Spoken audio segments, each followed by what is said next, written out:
nga xamante ni moom moo di Ousseynou Ly ñu war a nag gën a mën a xóot suñu waxtaan jëmale ko ci nga xam mooy sa leader muy Ousmane Sonko procès bi ñeel digganteem ak Adji Sarr gis nañu dégg nañu ki nga xamante ni keroog Ndeye Khady nekkoon patronu Adji Sarr demoon na wuyu ji ki nga xamante ni moom mooy juge bi dem na ñu entendre ko et tout dëgëraat na taxawuwaat na ci nga xamante ni moom la yàggoon wax setalaat kii di Ousmane Sonko dem sax ba def ay révélation que ni bëri na ay homme d'état yu nga xamante ni jamono jile ñu ngi ko dem tuur xaalis bu bëri ngir mu gën a mën a enfoncer ki nga xamante ni moom moo di Ousmane Sonko ginnaaw loolu Ousseynou ñu gis Sonko moom it def na sortie lendemain qualification wu Lions yi moom it au même titre que le président Macky Sall mais bien vrai que nag président moom deful li nga xamante ni moom la Sonko def toog carrément jàkkaarloog micro et tout loolu sax bëgg naa nga ñëw ci sortie yi Ousmane Sonko def juste après bu président Macky Sall waxee rek mooy mu génn wax est-ce que ce serait parce que moom déjà moom il se croit être président d'abord laaj bu gàtt boobu laa bëgg nga ubbee ko après nag ñu doog a ñëw ci kañ la Sonko président Macky wax Sonko wax procès bi non mais kañ la Macky wax président Macky wax après Ousmane Sonko mais tout le temps sorties yu bëri yu nga xam dañ koy nemee ko ci moom day xam nga loolu nag mënul nekk coïncidence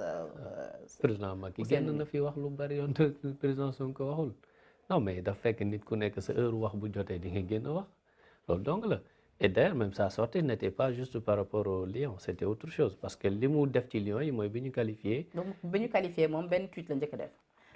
voilà donc après sortie bi non la sortie c'était autre chose c'est-à-dire que sortie bi dafa ñëw yeesalaat félicitations yi nga xam ni defoon na ko. mais pourquoi sortie bi mu def ko juste après qualification Lions yi. waaw mais parce que waxtu boobu la ko war a def woon xaar ba après. déet nit yi gën a savourer li nga xamante ne victoire. non ba leen dugalaat ci gaam. lu mu yàq ci victoire. lu la yàq ci victoire en quoi une sortie du président Ousmane Sonko peut gâcher l'atmosphère de joie qui règne. yàqu ci dara parce que de toutes les façons nit ñi ñu ngi continuer de suivre c'est-à-dire que faut pas que ñu bëgg a teg benn agenda wala benn chronologie d'événements yoo xam te ni. est-ce que du yéen yéen a ko tegal seen non du tout benn c'est-à-dire que président Ousmane Sonko moom bu communication jàpp na ni bu wëru wax soxlaam jotee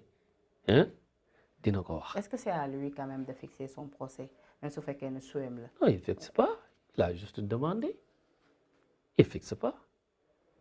moom yéeneem mooy ñu tëjji dossier bi. mais pourquoi avoir choisi quand même la date du 6. non il a dit qu'il est disponible c'est-à-dire que xam nga faut pas juste nga ñëw ci mot bi l'esprit dans lequel il parlait dafa ne moom dafa pare pour ñu déglu ko et d'ailleurs looloo taxoon sax mu ñëw week-end passé parce que semaine bii ñu nekk nii sax di ci bëgg génn il était prêt à ce que ñu déglu ko mu ne leen léegi sax bu leen bëggee ñu def ko le 6 il est prêt à ce qu'on entend le 6. donc bu fekkee ni ñoom duñ bëgg lu gaaw rek moom nee na leen le 6 donc buñ ko woowee le 6 baax na. lu tax donc. c'est pas lui qui fixe. d'accord mais lu tax soudainement moom Ousmane Sonko ci boppam ñu gis changement bi ñu nemmeeku ci communication c'est-à-dire dernière sortie bi mu defoon dem ba xam ne ni dootul demati di amal ay signature am foofee ci juge bi. dem après pour ensuite revenir dire que ni pare na pour wuy ji et que sax mu ngi ñaan à ce que kenn bañ ko gunge su boobaa waaye itam justice saa su ne rek bu doxalee yoon moom pare na pour topp justice changement de communication boobu. non de changement lu ko waral. gis nga il faut ngeen comprendre benn affaire le président Ousmane Sonko c'est un homme boo xam ne il est responsable lu muy jël ci décision day taxaw tous les Sénégalais wax leen bu fekkee dafa amaat des éléments nouveaux il prend encore cette responsabilité de se mettre devant les Sénégalais et leur dire lii ak lii ak lii ak lii. c'est ça la logique c'est-à-dire quelqu'un c'est un responsable est-ce que moom war na wax ni kon dootuma dem signer non déglu ma ñëw non tëbul tëb rek wax ko non tëbul tëb rek wax ko dafa joxe ay faits mais compte tenu de tous ces faits comme décidé wu ñu respecter sama droit man tamit décidé naa ni du ma def lii c'est son droit le plus absolu ce n'est pas une défiance envers la justice parce que la justice c'est un ensemble d'acteurs mais dafa ne yow mii am nga droit yow bu ñu salfaañee say droit nga ne lii respecté wuñu samay droit lii mooy sama posture kenn mënu la ko retirer ce droit là bu la neexee fii ngay liggéeyee tey engagement yi nga xam ne tey ji kër gi da ko am envers yow bu ci respecté wul sañ nga jël ne taxaw lii mooy sama posture non un justiciable est un acteur de la justice parce que li justice di jël ci décision ça s'applique sur un acteur donc qui est appelé justiciable une justice ne peut pas exister sans justiciable bis bu tribunal dematul ba amatul ku muy àtte on pourra parler de justice la justice n'existe plus en ce moment donc justice institution la mais avec des acteurs. Ousseynou xam nga tamit non mais xam nga tamit mënoo toog fi tey naan ma te ku ne xam ne ni ku ne toog na seetaan sortie bi Ousmane Sonko defoon mënoo toog tey ji naan ma li mu def nekkul défiance. waaw déglu mu wax la moom laa lay wax xam ne ni carrément dootuma dema di signé. déedéet dafa tëbul ñëwul toog nañ ne salaamaaleykum sénégalais. d'accord nañu ñëwul toog rek ni salaamaaleykum waaw mais tamit ci biir xam ni mu waxee noonu dafa défier justice. dafa Ousseynou nangu loolu ñu jàll ci beneen point. défiewul justice mais dafa constaté ay faits yoo xamante ni justice ni mu ci waroon taxawee wu ko et lui en tant que justiciable acteur de cette justice là dire que ni non compte tenu de tous ces faits mooy lan ñii ñu ñàkk respecté ay droits te bi ci mujj mooy mënuñu ñëw ñu def le contrôle judiciaire toi en tant que justiciable ne la bul génn réew mi dossier bi bu ci waxati mais c'est des mesures qui s'appliquent à toi et également qui s'appliquent à tout le monde. Ousseynou koo xamante ni ëllëg bëgg na jël réew mi. boo ma dégloo ma non xamay xaaral fu koo xamante ni bëgg na jël réew mi est-ce que kooku tey ji war na toog nii ouvertement jàkkaarloo caméra am jàkkaarloo ay taskatu xabaar ya fa nekkoon xool caméra bi direct ba ñu xool ko mu ne dootuma demati signé ji quoi que ce soit foofee ci justice te ëllëg yow nga bëgg yore réew mi est-ce que tey ji ëllëg bu keneen taxawee ci même posture am tamit du def typiquement li mu defoon est-ce que du tey ji loolu la jël conscience moo tax tey mu xaw a apaiser un tout petit peu communication bi sorti bu mujj bi gis nga buy nit di wax nañ ko dégloo xel te bañ ko dégloo xol li mu wax dafa leer dafa énumérer ay sañ-sañam yu ko yoon may ñu salfaañe ko yoon boobu noonu salfaañe ko léegi nag mu ne yoon boobu mooy li ma la wax ne la dañ ko def contrôle judiciaire doo génn réew mi dossier bi doo ci waxati et tout ça mais moom en tant que justiciable taxaw ñu toog fii Sénégal constaté que ni mesure yooyu noonu nga xam ni dafa tegu ci acteurs yi nga xam ni dossier boobu da leen concerné ñoom lu leen neex ñu def ko justice ànduwu ci mës nga gis juge bu génn wax ci les sorties de l'avocat de la plaignante mosoo ko gis est-ce que mës nga gis justice génn wax ci sorties yi maître El Hadji Diouf tamit non bu ma dagg parce que boo ma daggee nii li nit ñi di suivre du leer est-ce que mës nga gis justice àddu ci sorties yi nga xam ni partie civile bi da ko def muy la fii musuñu ci wax président Ousmane Sonko ay avocat am dañuy bind juge bi duñ ci tontu c'est son droit le plus absolu dañ ko war a tontu léegi nag compte tenu de tous ces éléments là mu ne leen comme justice mi nga xam ni dafa war a tëddee njaaxaanaay ci ñaari boor yépp gis naa ni bàyyi na boor bi lu leen neex ñu def àdduwu ci man nag ñu bëgg ma teg mesures yi donc nag justice boobu dafay mën a tëddee njaaxaanaay pour ñëpp wala man tamit sama wareef yi nga xam envers justice bi man tamit ma tëj ci samay loxo looloo andi moowu du ma signéeti tëb rek ne du ma signé parce que dafa ne du signéeti ndax signature boobu noonu mesure la ci contrôle judiciaire bi mu ne dootuma signéeti parce que justice mi nga xam ne moo war a tëddee njaaxaanaay ci ñaari parti yëpp man la teg lim may teg pendant que parti ba lu leen neex ñu def àdduwu ci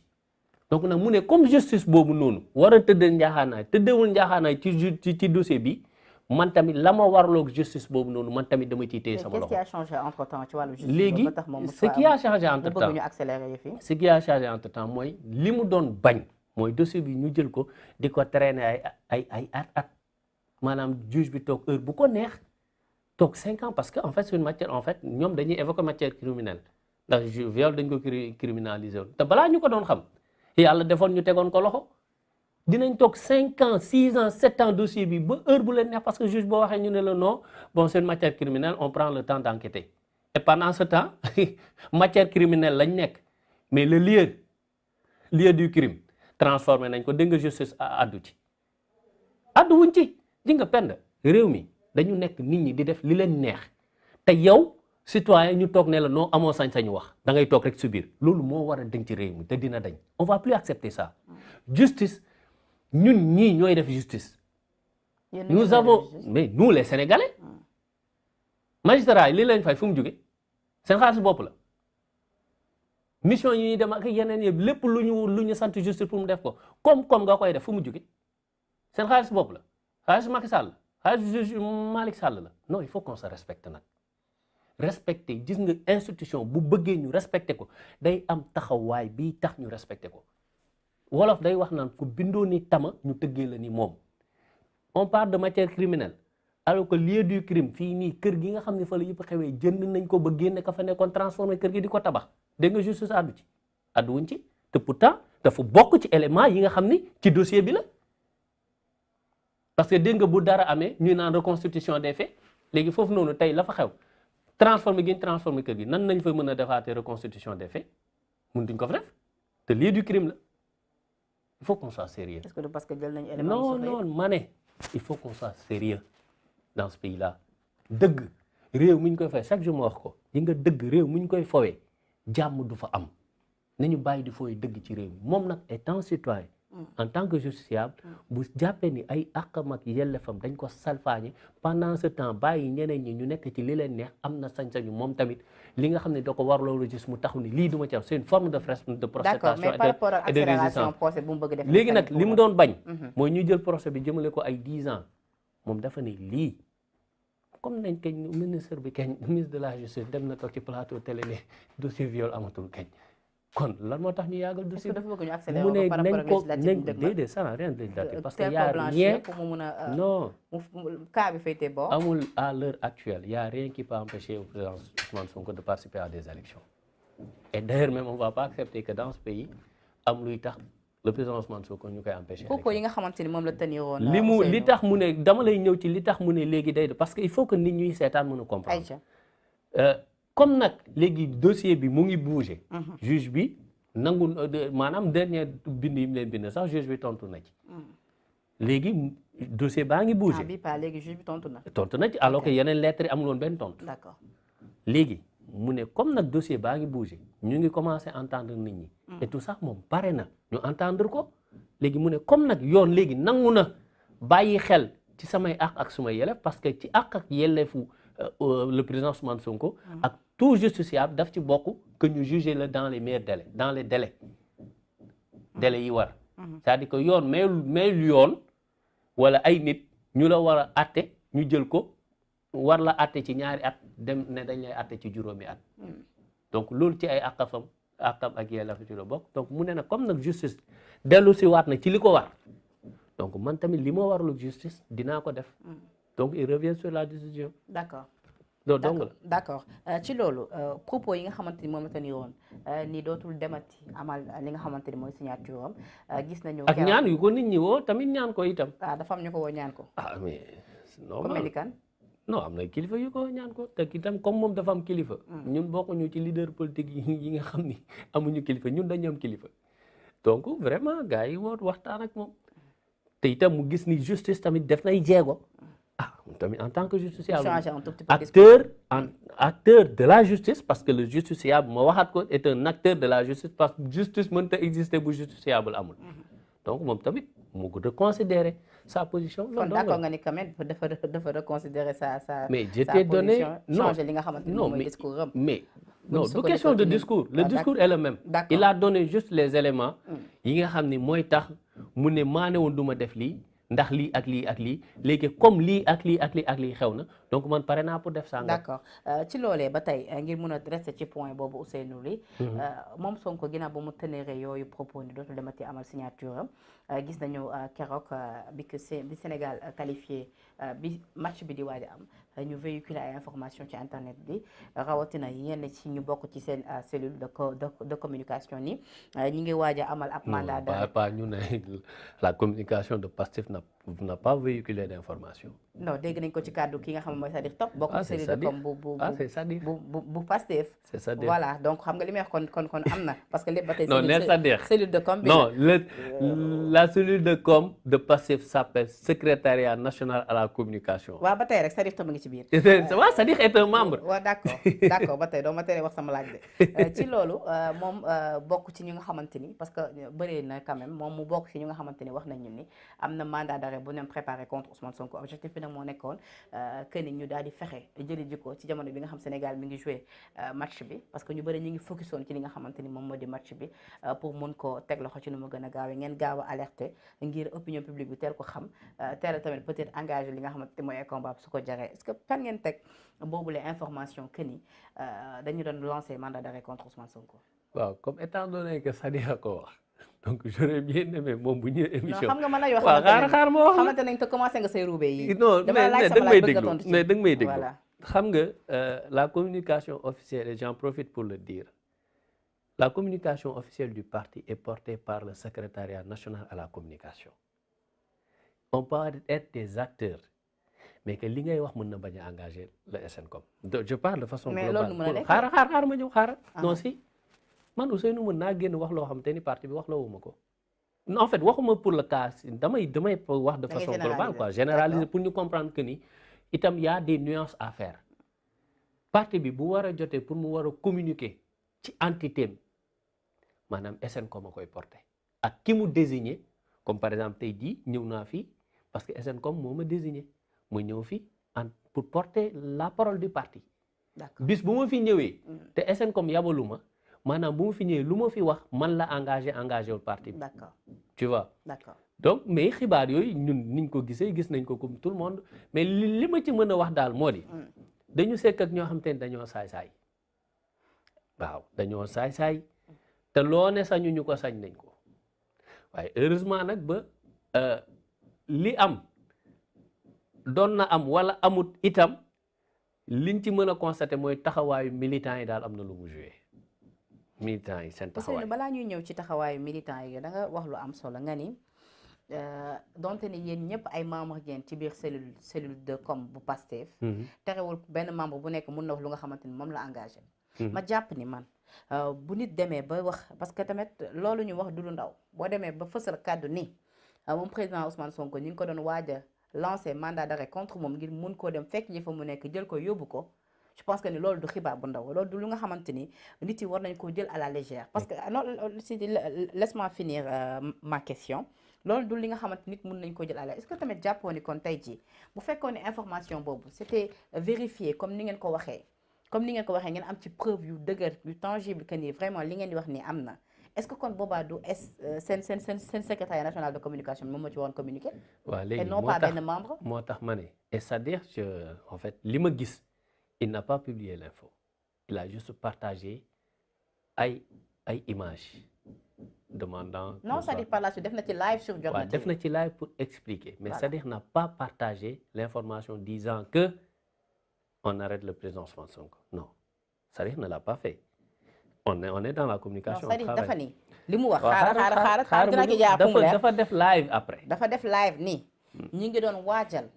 mandat d'arrêt contre Ousmane Sonko te loolu ki ko mijoté moo di Bassirou Gueye moo ko mijoté moom ak ñeneen ñi mu ca ànd ci ak ki nga xamante ni mooy juge bu bees bi di Maham Diallo. li ñu bëggoon nag moo di bu sénégalais yi demee ba war a jouer bu sénégalais di jouer match bi. ñu dem jëli ji ki nga xamante ni moo di président Ousmane Sonko ñun nag dañoo am ay ñi nga xam ne ñoo ñuy renseigner ñu wóor ñu teel a jot ci information moo tax ñu alerté leen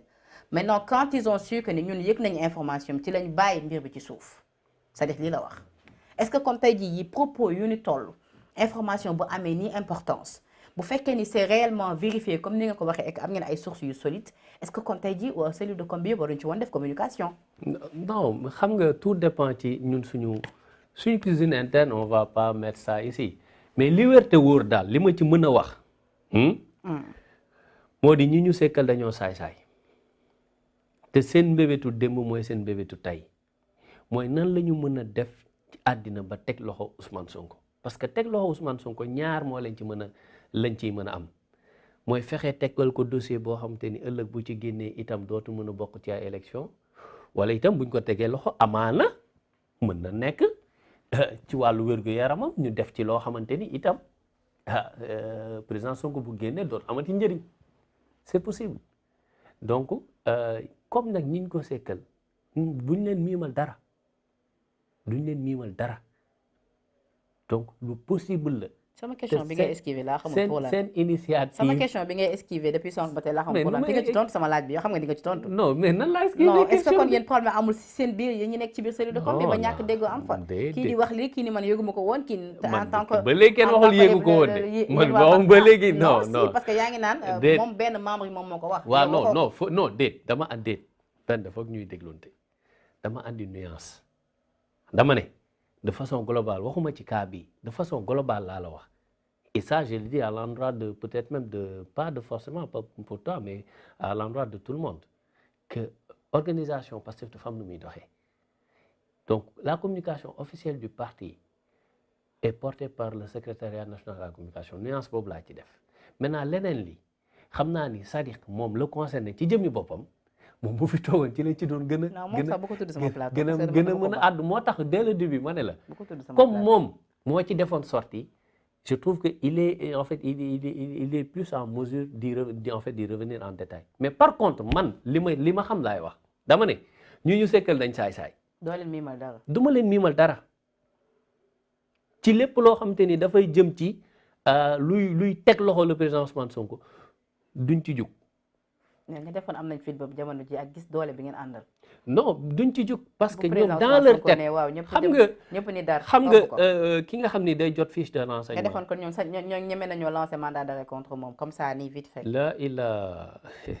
boobu da ngeen xamut fi mu toll nii c'est-à-dire maanaam buñ nekkoon ci action buñ nekkoon ci bourse kii pour jaay jënd wala kii jaay wala jënd action. bu doon géopolitique yi ñu ne bourse la action bi ci gën a kawe bi ci valeur bi ci gën a ëpp doole mooy Ousmane Sonko donc sache que dans ce pays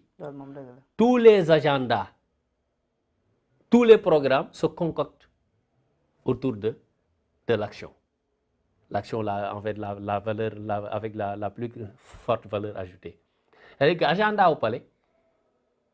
mais Ousmane Sonko génnu ci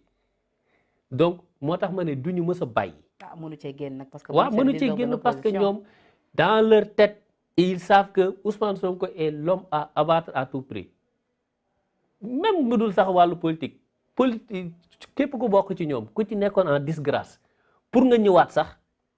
maanaam pour boss bi yëkkati dara jox la sax foog nga génn ci télé saaga Ousmane Sonko ba sa xol sedd booy génn ñu lay woo. nga ni ñoom. xoolal rek ñi bokkoon dañuy mbubboo seen bës daal ma ne ñi bokkoon ci ñoom wala ñi bokk ci ñoom nga xam ni toog nañ maanaam doomu taal gi muuroon na leen laqeetuñu tàngalatuñu ku ci bëgg a ñëwaat pour kilifa gi gisaat la kii la compal la mais génnal ci télé saaga Ousmane Sonko dañ lay woo donc c'est en fait Ousmane Sonko aujourd'hui chez Macky Sall ak ay nitam c'est le baromètre de la politique ou bien de l'agenda politique donc ñu war a xam ni ñoom mësuñu ci jug teg loxo Ousmane Sonko mooy seen mbébét yi gën a kawe et comme bon parmi eux certains ont promis que par A ou B ils vont y parvenir et ñun tamit ñu ngi leen di wax ñu ngi leen di xaar. mais pourquoi à chaque fois tamit ngeen di jël à témoin opinion publique bi victimisation. ou ce n'est pas une victimisation parce que xam nga dañu sekk ay nit. li waaj a am rek ngeen teel a anticiper. non mais parce que dañu dëkk ci réew mi tamit. da ngeen xam ni tamit peut-être. gis nga ñun bokk ñu ci ñi nga xam ni da ngay toog ba xal bi ñëw lakk sa daay xaw ma ngay daw di teg say loxo non ji nga réew mi ñun ñëpp a ko bokk kenn ëppale wu fi kenn boo jëndee da ngay fay impôt da ngay fay taxe sa salaire dañ ciy dagg impôt man bu ma jëndee dama fay taxe. sama salaire dañ ciy dagg impôt keneen ak keneen c'est la somme de ces impôts là qui permet aujourd'hui à Macky Sall de définir ses programmes yi muy def lépp yi muy lépp ak yeneen donc il faut qu'on se respecte tu vois ñoom nag seen mbébét duñ ci jóg et je dis que dans ce pays le baromètre autour duquel gravite l'agenda politique les complots et autres c'est Ousmane Sonko. D'accord. Donc seen volonté boobu comme ñoom juguñu ci ñun tamit fañ ne woon dem lañ taxaw rek. D'accord, mais bu ñu defee la ñu doon def wala la ñu tàmm di def ñun tamit ñu def li ñu tàmm di def. D'accord Ousseynou. waaw on est prêt daal ñun à tout.